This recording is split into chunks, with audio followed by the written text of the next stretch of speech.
Well,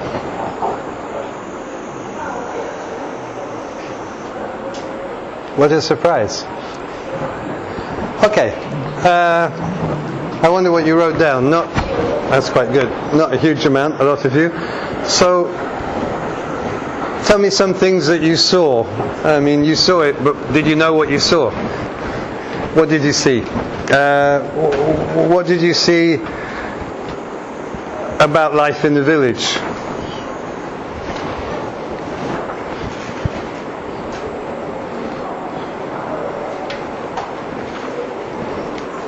See anything about work? Not used to speaking in public. What about women's work? The relationships between women and men? Do you see anything about that? At one point he says, Catherine, bring me something to drink. Yeah. Because she has to obey the man? Yeah. Did you see women doing particular tasks? Women doing particular things? Just now they were washing, weren't they? Doing the washing? So what were the men doing? In the fields? Yeah. Any other things the women were doing?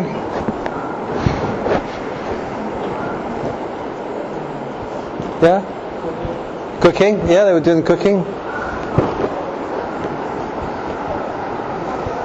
Anything else? I don't know. Looking after the children?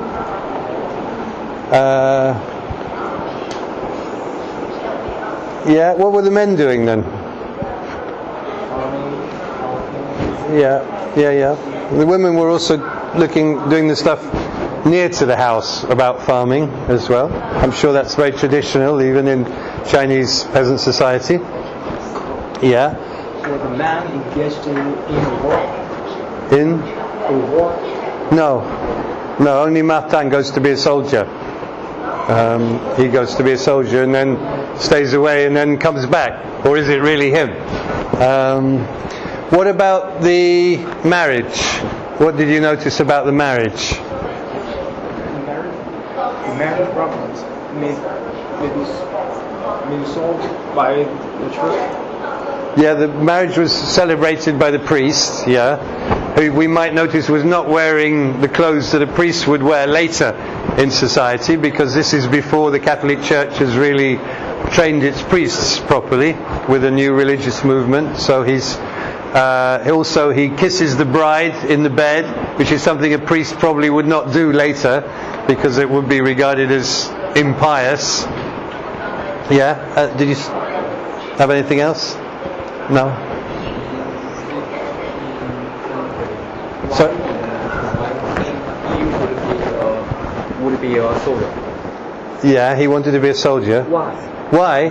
He didn't like farming, I think. He didn't like being subordinate to his father as well. His father was always telling him off, maybe. I mean, we don't know, but maybe being a soldier is an adventure. But I think the country and the society.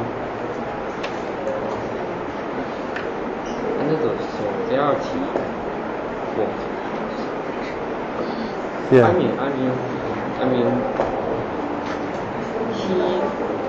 he thinks so, but he can't. But maybe he couldn't. Couldn't what? Couldn't be a soldier. be a soldier? Because the king or the king won't like him. No, he did become a soldier. He did, and he actually lost a leg in the war. So it's not a secret. That isn't the real Martin Guerre who came back. He does come back later, very dramatically during the trial. And in fact, you saw a clue as to why the man who came is a judge, right? He's a counsellor in the law courts, so he's a judge.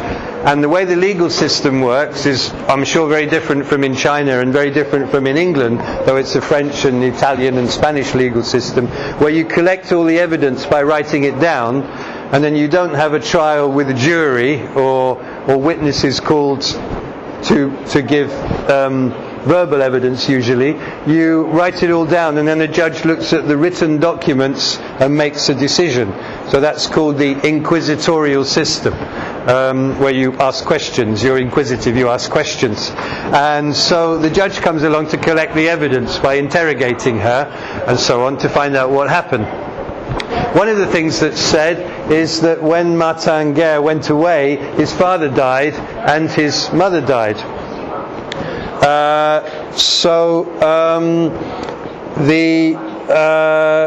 His father died and the mother married someone from the other family, the uncle of her husband's uncle. So that means that the two families wanted to bring their wealth together, and they want to keep it together but if Martin Guerre comes back, that means that the other family is going to lose, because the other family has kind of married an heiress, someone who's bringing all the property. If there's no Martin Guerre, all that property goes to the other family, yeah? But if Martin Guerre comes back, then the Guerre property with the dead father goes to Martin. So the trial actually was not, and it's a real trial, and Jean de Corras wrote the document, which you can read if you want. I'll post it in English on the site. This trial didn't really take place because he'd gone away and abandoned his wife. Who cares, It actually took place because of the property. Because if he's not the real Martin Guerre, then the other family owns that property, because they think that Martin Guerre is maybe dead. But if he's the real Martin Guerre, the other family loses out. So there were two trials actually, and the reason is related to the reason for the marriage that you saw. When they got married, she's bringing land and so on. So it's not that she chose him. They weren't in love. Love doesn't exist in that sense in that period. There was a contract between the two families, which I'm sure is familiar to you in Chinese peasant culture probably as well. I don't know, because I don't know China, but I think it's a common to have a marriage strategies and so on, and love disrupts these. Shakespeare writes about this. Love is a bad thing because it spoils the family strategies. Look what happens in Romeo and Juliet. Real love is a bad thing, right? Maybe. We'll be looking at the family, and we'll see that the history of the family is about these kind of contracts and the economy and so on. So that's one thing we could have noticed. Anything else? The scene when he's being chased because he hasn't made love to his wife, they haven't had a child, so the village is kind of acting as a police force. It's kind of policing the morals. This is wrong, so they make fun of him. Does anything like that exist in Chinese culture? In villages? You have to speak louder. We have some gossip behind it. You would have gossip, yeah, but nothing like that. Because this is quite common, where you get the youth group, usually. It's all the young people like you, okay, your age in the village, kind of would make fun of an old man like me who married a young woman, because it's taking the young woman away from the youth group to get married, or an old woman who marries a young man, that's kind of immoral and so on, or in this case they can't have a baby, and they think it's because magic has stopped him being able to have a baby, to have sex, and so what happens is, first of all, there is mocking him, making fun of him by the village. What did you notice? Were they dressed normally? No, they weren't dressed normally. How were they dressed? They were dressed like people from the forest, with green men and things, tree branches. They were dressed as women, weren't they? So the men were dressed up as women, using their wives' dresses and skirts. Maybe their faces are black. And this is very common in popular protest in the period as well. So it's not just something that happens kind of at carnival time or in this kind of thing, but it also happens when peasants are protesting about a tax rise or something. They go and kill the tax collector dressed up as women and black faces and so on, or throw him in the river or whatever, or throw his carriage in the river without killing him. It's not always violent, but so that's a kind of fairly typical occasion of popular culture, which we will look at in the course.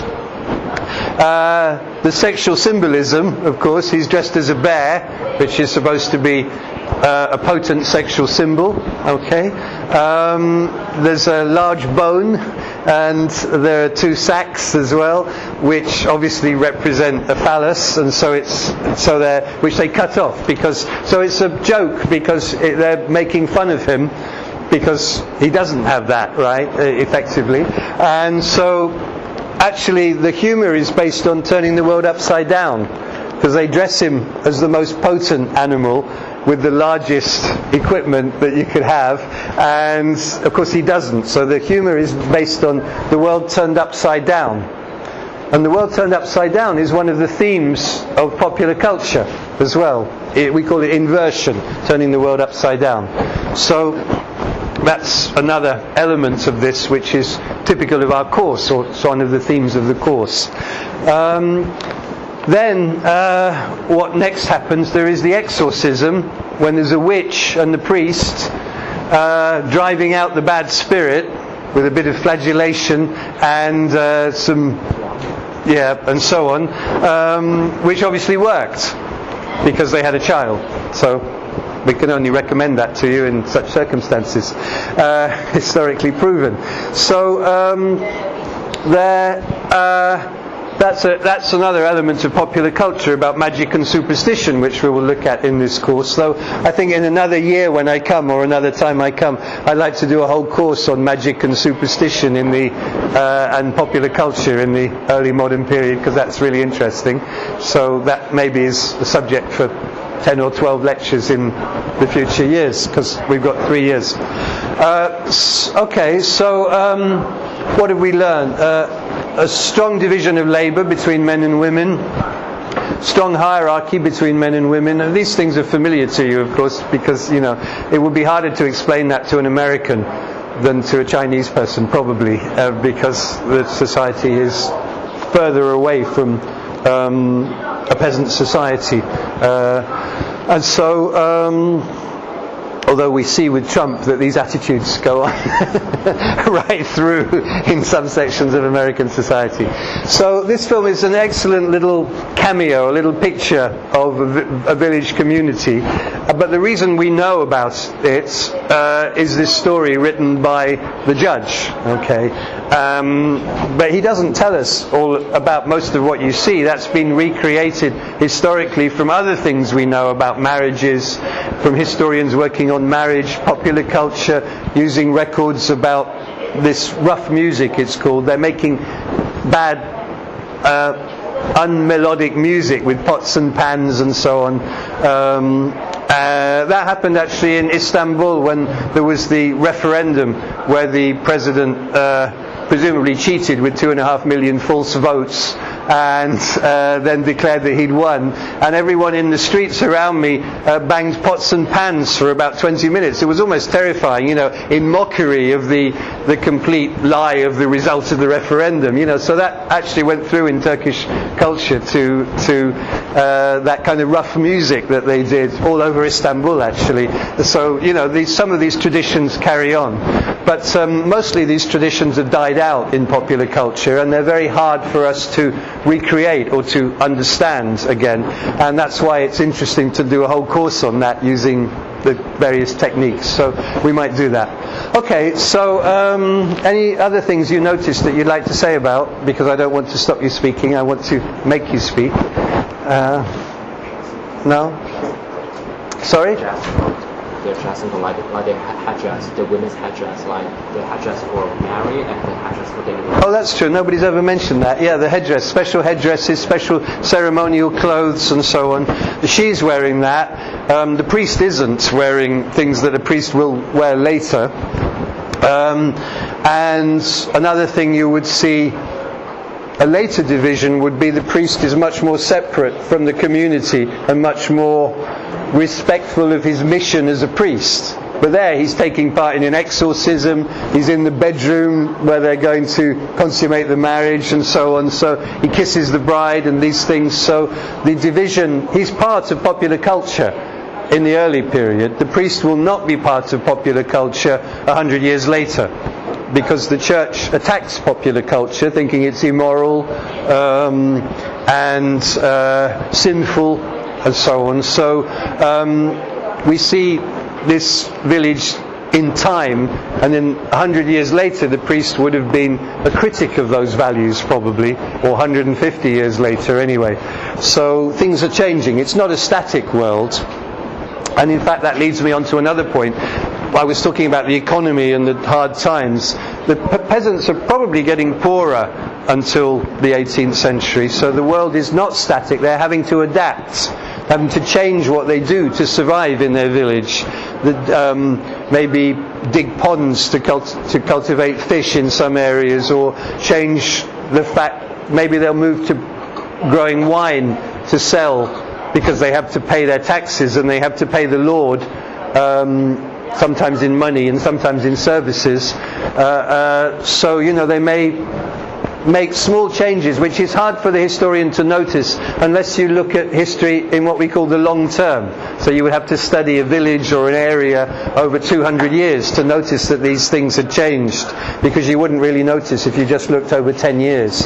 So that's a warning or an encouragement that the historian sometimes has to choose his time period differently from the reign of kings or an economic crisis or something. We can only get an understanding of what's happening over the long term by looking at the long term. And the long term might be that A phase and B phase. So one famous historian in France wrote a book called The Peasants of Languedoc. Languedoc is the southern part of France. And he looked at them from about 1550 to about 1730. So he took that A phase and that B phase.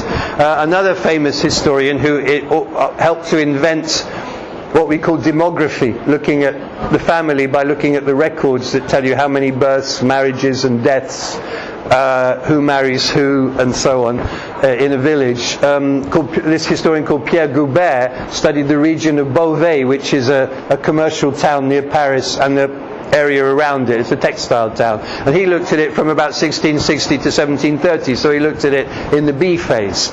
But neither of them decided to look at it in the reign of Henry IV or in the reign of Louis XIII. So then neither of them took a political time scale to do their social history or their economic history. They took a time in history that made sense in terms of the economy. And that's one big change that historians have made then. We've changed our sense of time because of these kinds of historians. Everybody knows about their work, they're very famous historians. And because of Fernand Braudel, who was one of them as well, who wrote about Philip II and the Mediterranean world. So he wrote about the whole of the 16th century and that struggle against the Ottomans in Spain. He's the king of Spain, the Habsburgs, Spanish Habsburgs and so on. And so he came to the conclusion that the politics was really created by the economic and social conditions during the century, but that there were long-term influences, like where the towns are and so on, goes back thousands of years. And so the Mediterranean is a kind of sociological construction that's taken the very long term to be created, and then he has this 100 years which is the conjuncture, and then he says that the politics of these wars and so on is just events, mere events. So you have three types of time: the very long term, and then the conjuncture, so that would be our A phase or our B phase maybe, the economic situation in probably longer than one person's lifetime, and that makes sense. And then all the politics and so on, it kind of dismissed. So they moved away from political history, not because of Marxism, which thought that political history was just the product of changing relations between classes and so on, but for a different kind of philosophical or historical reason, that events are really created by the circumstances in which they take place. So the events are kind of less important. They're a consequence of bigger things, bigger currents of history, you see. So it's in that spirit that I've created this course for you on economy and society. Now let's think about what we're going to do in the next few lectures. Also, I just had a few notes there about what I was going to do. Before we go into that, then let me just recapitulate. We have a society which is no longer feudal, comes into existence sometime around 1450, 1500, goes through to the 18th century. It's a society dominated by the landed elites, who are lords. People owe services to them, but not complete services. They cultivate their land and they owe some weeks of labour to the lord and so on. So they're both independent peasant proprietors and they owe services. These services are very varied. They may be, everyone in the village may have to bake their bread in the oven that belongs to the lord. They may have to pay money when they sell property to the lord. It's called a quit rent. They may have to give 10% of their product of their crop to the lord, and so on. So that's feudalism, but it's not capitalism. It's not feudalism as you may imagine it, because it has been somewhat commercialized, because you can buy it, and it's moved not completely towards money, but money has become more important in these relations as well. And money becomes more important for peasants because of the state asking for taxes. And the reason the state asks for taxes is wars are expensive. And in this period there are more and more wars, and so taxes increase, especially in the 17th century. And that pushes people to a money economy, but so does the money of gold and silver from the New World, and copper from Central Europe and so on. So it is a particular kind of society with a certain kind of elite who are noble. The towns are not very big towns usually. Most towns are 2,000 or 3,000 people, 5,000 people. And almost all villages are between 200 and 300 people. So they're quite small. Everyone would know everybody. And you've got some towns which are over 10,000 people, and very few that are over 50,000. Some in Germany and so on, big trading towns, textile towns, or towns where there are fairs. And London is quite big. Paris is not that big. Venice is fairly small. Vienna is small as well. Which are the big ones? Augsburg is very big, about 100,000 people. It becomes Protestant and then it gets reconquered by the Catholics. So not very many very big towns. So people, 90% of the population live in the countryside, in small villages, where there are lords. Then there is almost always a lord, but that lord may be someone who lives in the town who's not a noble. It may be a bourgeois person, and that becomes more frequent in this period, because as the peasants get poorer they have to sell land and people in the towns buy it. But they're not necessarily getting rich because of trade. They may be getting rich because they're involved in the state, because the state needs judges and it needs financial officers. And you can imagine, if you're a financial officer dealing with tax receipts, it's very hard not to let some of the money stick to your fingers when it comes through. And so they, obviously, with a degree of corruption is not absolute, it's a question of degree. So the king can only punish the people who are very, very corrupt. But in fact, the king uses what we might call corruption to give favours, to buy loyalty from people. So it's part of the loyalty system as well, allowing someone to be a financial officer, knowing that they will get richer. But then if they're a loyal servant to you as the king, that's good. So the state actually plays a role in society, and it's not against society, it's part of society. In fact, it's part of social mobility and so on. But that really only interests the top 5 or 10% of the population. About 2% are nobles, about 2% are members of the church, and maybe less than 10% are living in towns. That includes workers in towns and bourgeois and church and nobles and so on. So the towns are not a large proportion of the population.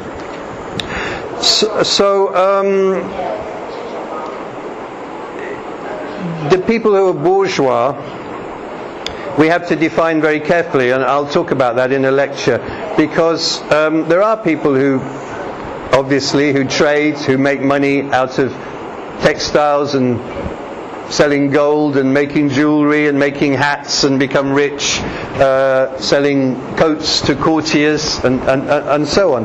There are these trades, and some of them will be richer than others. A baker is never going to get rich, but someone who is a goldsmith may get rich. So these people will probably buy, they belong to a corporation, a guild we call it, which is a group that's closed, that is dominated by masters that have workers for them, apprentices and journeymen. Now, these are relatively closed groups, and they tend to play an important role in the town. They dominate, maybe the town council and so on. But there is a tendency for them to be cut out of power by people higher than them in the town. So the towns from the Middle Ages were dominated by these commercial groups. But as the state comes along, and towns have lots of judges, or they have a bishop with a cathedral and lots of ecclesiastical church property, which gets run by bourgeois people who are administrators and so on. These kind of people buy offices, they buy their function, they buy the right to look after the church land, or they buy the right to look after the tax receipts of a certain tax and so on. So they buy their offices. We call it venality. You buy your offices, and their social status is part of what they do. So these offices, just like seigneuries or lordships, can be sold, but you want to keep it in your family if you can, or buy a better one. So you marry your children to people who have other offices, and these form an elite group that becomes more and more dominant in the towns in this period, cutting out the bourgeois people lower down, actually. And so there's a tendency towards a kind of early modern oligarchy of office holders rather than commercial people. Now that's important, because if you ever had a Marxist school teacher, for example, you may all be going to become that for all I know. You may think that the bourgeois is necessarily commercial people, but most of the people in this period who call themselves bourgeois, or middle class as it were, are actually not involved in commerce. They're involved in offices like judicial offices and financial offices that belong to the state. So this period is dominated really by nobles and office holders. Many nobles are also office holders, and the commercial classes have less political authority, of course. But the interesting thing is not that makes them rebellious. What they want to do is be like the others. So when they make a lot of money in trade, as a wool merchant or a textile merchant or a publisher or something, what do? They buy an office. They buy an office for their child, and so they want to not become bourgeois revolutionaries, if you like. They want to become bourgeois with social status, like the people in their town and so on, and then eventually they want to become noble. So the social aspirations are very important. So, it's a particular kind of society which will change, of course, and is under pressures from outside. Now, how are we going to study it? Well, to finish off, goodness me, let's look. You've given the course description here. Just the headings. So, it's tomorrow, isn't it? Yeah, tomorrow. There'll be some things. I hope you can read some of the things for the first 2 weeks, but they will be put on a website. Tomorrow I'm going to talk about the way society looks. Now, you probably know that everybody says that the society is divided into 3 orders: the clergy, the nobles, and the third estate. And it's true, but that legal definition doesn't actually fit exactly with the way society is lived, that there are lots of other groupings and so on. So we'll look at that, and then we'll look at the nobility and say who are the nobility in this society, or the lords. There'd be gentlemen in England, nobles in Spain and France and Germany and so on. So that's what we'll do tomorrow, and then on Friday we will look at the social order, and we'll look at the towns, the urban groups then, and we'll look at who are these bourgeois. I've told you the answer already, but we'll look a bit more closely. And who are the artisans? Artisans are people who use their intelligence for their work with their hands. So they're not water carriers, they're not washerwomen or something like that. They're people who have a trade, right? So they have a consciousness of a trade, and they have dignity, or they think of themselves as having a certain dignity, a certain status. So we'll look at those. And then next week we'll look at peasants and villages and land holding, and we'll look at some documents, see how we study them as well. And then we'll move on to what you'll probably find more interesting, or perhaps the family. But in order to understand some of these things, you have to know the stuff beforehand. So I know not all of it is fascinating. We'll look at the family, and from that, because the family is so important, and these families are families of nobles and bourgeois and artisans, we can then look at what the social values are. How do they think about society? What do they want to do? Do they want to become revolutionary? Do they want to become noble? How do they imagine strategies to survive, and so on? So we'll look at that, and we've seen that in Martin Guerre, because the marriages were survival strategies for the peasant community, which would lose its land. It would be divided between the children, and so on. So marriage is one survival strategy. After that, we'll look at more exciting for you, I think, is popular culture, and you saw some bits of popular culture, and we'll look at ritual and magic and superstition and beliefs that they have. Also the beliefs about justice, about what is right. Why would they rebel about the price of bread? Well, because they think it's unfair. But they won't steal the bread, they will sell it at what they think of is a just price. So they'll go and take the bread from the market, and then they'll sell it. So they have a sense of justice, which of course the authorities say is just them being rebellious and subversive. But actually it's not. Once we get into their heads, we realise that they have what's called a moral economy, a kind of sense of what is moral in the world. So we'll look at that as well, those kind of values, superstition as well. So a lot of popular culture is about popular religion. I remember the first time I came here, China hadn't really opened its doors for more than a few years beforehand, and I remember seeing all the temples had been painted, nice fresh paint and so on. But also there were some places, and I'm not sure if it wasn't in Tianjin actually, there was a place of a cult, a fertility cult, that women were going to pray to have a baby boy, I imagine, or whatever. See, I'm looking at the girls here. Obviously didn't work, right?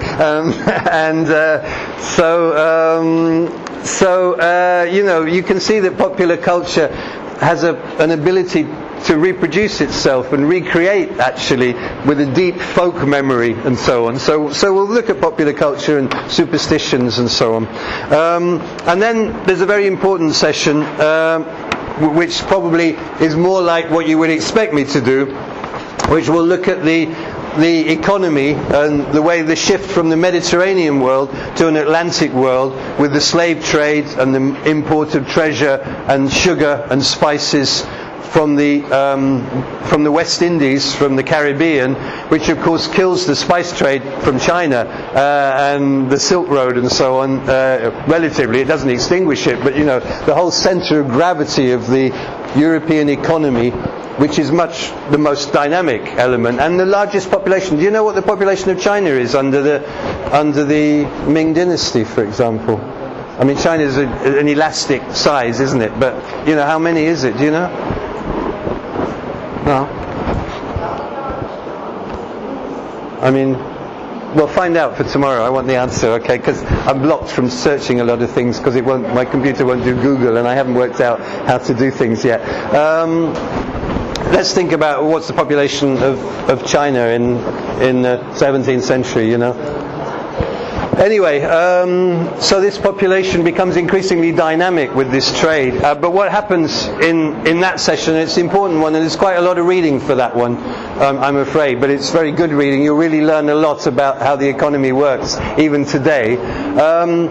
What happens is, although the economic world is not modern with this trade across the Atlantic and so on, down to Africa from Liverpool and Bristol, which is talked about in Jane Austen. A lot of you, we've been reading Jane Austen.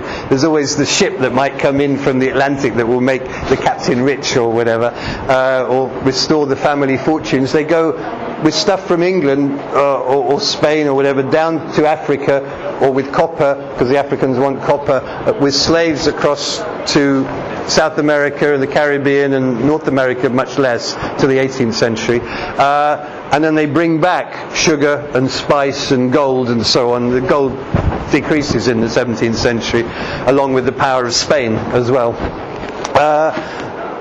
But they're also going round the south of Africa into the Indian Ocean and beginning to colonize India and bringing back different spices. And what that does is, it doesn't immediately affect the lives of peasants and bourgeois people very much. To some extent it does. It's creating a consumer economy, a demand for sugar, not as a luxury, but for everyone to have it in their tea. Tea is new, and coffee and so on. And cafes are new, which affects the public sphere and discussions of ideas and so on. Spaces are created.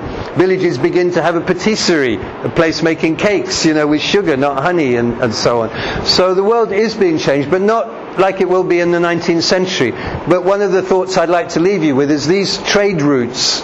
Think of it in terms of creating routes and potentials. All of this exploration of the world and the creation of trading posts and routes means that when the Industrial Revolution comes, it can tap into or use this whole network of global trade, which may be relatively small in scale in the 18th century and the 17th century, but can easily be developed very, very much in the 19th century. So it's laying the foundations of a new global world trade system. So I don't agree with Immanuel Wallerstein, who thinks that there is a world global trade system in the 17th century. I think that's reading Origins for the reality, But I do think that we should stress the importance of the fact that it makes it possible. So this period is very important for a big shift and a development when Europe will dominate the world, and of course China to some extent as well. That's a fascinating story. So that's nearly the last class. Then we're going to look at an example, not of England, because I think you study England a lot here, and maybe too much. So, no, I didn't say that. I thought we'd look at Holland, because before the rise of England there is the rise of the Dutch Republic, which is Protestant, which has these flat boats carrying grain and so on. It doesn't do the slave trade so much, but it has its period up to the middle of the 17th century. And in the second part of the class we'll look at lots of pictures of the new town hall that is built in Amsterdam in 1648. Which is an amazing piece of architecture which represents all the values and the wealth of this Dutch Republic. But it actually looks like a royal palace. Although it's a bourgeois elite, they're not nobles, these Dutch, they live like nobles, but they're dressed in black, but they're not hypocrites, they just live like nobles though, being bourgeois. And so it's very interesting to look at that Dutch golden age, as we call it, and see all the paintings they do of everyday life. So everyone is buying paintings for their homes. So it's a kind of consumer society where you can get all the products of the world as it is known in the middle of the 17th century in the Netherlands, and even poor people are benefiting from that. So that's very interesting. And then the last class will come back to thinking about something which I'll develop in other classes, because we haven't done anything on ideas at all. We shouldn't forget that all of these states are dominated by courts and kings and princes, with the exception of the Dutch, who are actually living like kings and princes and so on. So we have to remember that all of these states and all of this society's values are still, and even more so, invested in court culture. The nobles are becoming courtiers.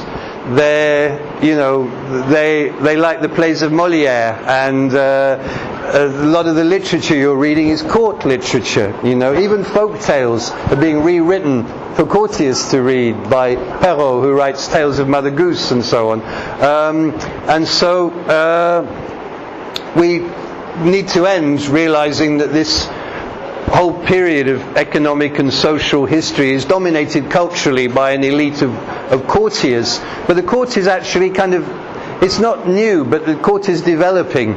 The court becomes the centre of the political system. It's not just social.